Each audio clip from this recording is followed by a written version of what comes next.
Hello, and you're very welcome to this video. In today's video, we are going to look at the end of chapter project that we're going to do in this chapter on globalization and changes in information technology. So what we're going to look at is what is required in the project, the different project options, and the assessment criteria for the project.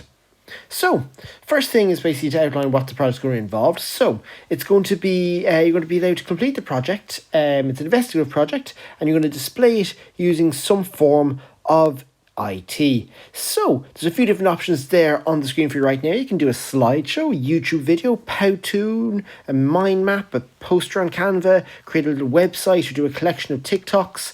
All of these options have free options or packages. Some of them have paid options, but you do not need to spend any money on them. The free options available are more than acceptable to do the project, so no need for you to spend any money on them. So let's get into now as to what the actual titles are as to what you're going to actually need to do. Before we go there though, just bear in mind we're going to give you 5 choices of projects to do, okay? And they're going to cover the main different themes of what you've learned in this chapter on globalization. Spelled incorrectly on that slide there for anyone that's noticed or sharp at the spelling. So what are the 5 titles that you're dying to find out? Well, one is the first one is you're going to examine an NMC in operating in Ireland. Or number 2, investigate how globalization has changed consumers' life in Ireland. Option number 3 is to imagine what life would be like in Ireland if globalization did not exist. 4, then explain with examples how business use social media influencers to promote their brand or business. And then last but not least, number 5, investigate how business use social media to interact with consumers and grow their business. So let's now delve into each of these to see a bit more detail as to what's required in each project. So if you decide to go for number 1, examine an NMC or multinational corporation or company operating in Ireland, you should have the following in your project. I would suggest you pick an MNC in Ireland. Pick P-I-C-K, by the way, not as pics in a picture. Wonderful spelling again from me. Well, hey. Outline who they are and what they actually do as a business. Then outline why the MNC even chose to set up here in Ireland. I want you to look at the positives and negatives of it setting up in Ireland from different perspectives. And the perspective I want you to look at is from the economy in Ireland, so in general to business in Ireland as a whole, and to the local community in which they operate in. That's if you pick number 1, examine an NMC operating in Ireland. If you choose project number 2 to investigate how globalization has changed consumer lives in Ireland, I want you to include the following. Examples of choice that consumers have as a result of globalization. Are prices that consumers pay different due to globalization? And if so, or if not, I want you to give examples of this. Is there a difference in the quality of goods and services as a result of globalization? Again, give examples where appropriate. Has consumer rights been affected by globalization? And if so, how have they? So, if you're doing number 2, investigate how globalization has changed consumers' life in Ireland, that is what I want you to include in your project. Moving on to number 3, imagine what life would be like in Ireland if globalization did not exist. Well, if you're going to do this one, I want you to include the following. Pretend all the MNCs in Ireland weren't here. What would the effect be? I want you to look at areas such as jobs, the skills or knowledge of the workers or employees in Ireland, the choices consumers would have when they're buying goods and services, the amount of tax the government would receive or the amount they'd collect, as it were, the infrastructure, so say for example like roads, broadband, those type of things. How would the infrastructure in the country be affected? And any other factors that you want to include in that project, go on ahead. So if you want to do number 3, imagine what life would be like in Ireland if globalization did not exist, there's some guidance for you there.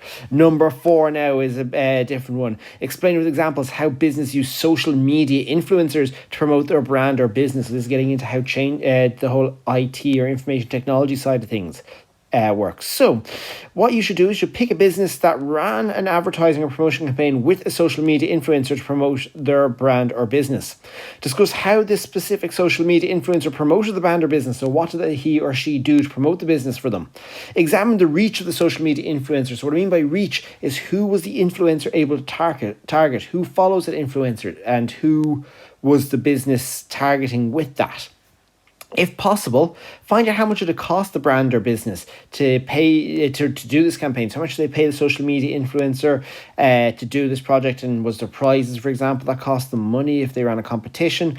Now, you may not be able to get one for your specific example, but if you're able to use a comparison, maybe say, for example, another project or how much social media influencers earn in general, that's more than acceptable. You can use those figures as well, or instead. Did the advertising or promotion campaign work? Why or why not? This can be in your opinion, but I want you to give good, valid reasons as to why you think this campaign worked or why it didn't work. And last but not least, if social media or developments in technology did not exist or happen to have that today, how would this business or brand have been able to spread their message instead? And would this have been as effective as using the social media influencer? So if you're going to do project number 4, explain with examples how businesses use social media influencers to promote their brand or business, that is what I want you to include. And last but not least, folks, we're going to go for number 5 here, which is investigate how businesses use ICT to interact with consumers to grow with consumers and grow their business. Well, if you're going to do this project, I want you to discuss the different ways businesses use ICT to interact with consumers. So that can be a wide range of things. That can be email, social media, so using a range of different apps and platforms: Twitter, Facebook, Instagram, Snapchat, YouTube, even using social media influencers again, sure, for example. I then want you to pick a specific business and examine how they've used the different mediums of ICT. So when I say different mediums, that's the different ways. So again, you're looking at your email, social media, etc., that they use to communicate with their consumers. And this is not just advertising now, this is communicating with them as well. So the banterful Twitter exchanges you do see, or the different complaints that show up on Twitter or on Facebook or Instagram or whatever, that's all included in communication as well. I want you to assess the effectiveness of each method in terms of the expense of the business, reaching the target market, and promotion of the business. So how effective is each method of ICT? So say, for example, if you pick email, social media. So if you look at those two, just for example, and there's plenty out there, I want you to look how expensive it is to the business. So does it cost them money? That's the expense of the business part. Reaching the target market. The target market is who they're trying to target. So my target market with this video here is Junior Cycle Business Studies students. So how effective is it at reaching those people? And how effective is it at promoting the business and getting the name of the business or the brand out there? So folks, they are the 5 projects that I want you to pick from. You are to select one of them, and there goes the PowerPoint. Where did it go? Who knows? But we wait for it to load up here again. Nothing like a nice little glitch in the middle of a video. And we're going to bring you next here to this slide here from current, which is the marking scheme. So how are you going to be marked? There's going to be 2 main criteria. One is the quality of the content of your project, and secondly is how creatively you've used digital media in the production of your project. Using the different, you only have to pick one of the various forms of technology that was suggested earlier, or if you have an alternative one that you want to give it a go, just let me know and see, or let your teacher know and see if they're happy with that being used instead. So folks, what we have done today is that you looked at the requirements of the project, the different options for this project, and the assessment criteria for this project. If any questions, ask down below in the comments. If you enjoyed the video, give it a like.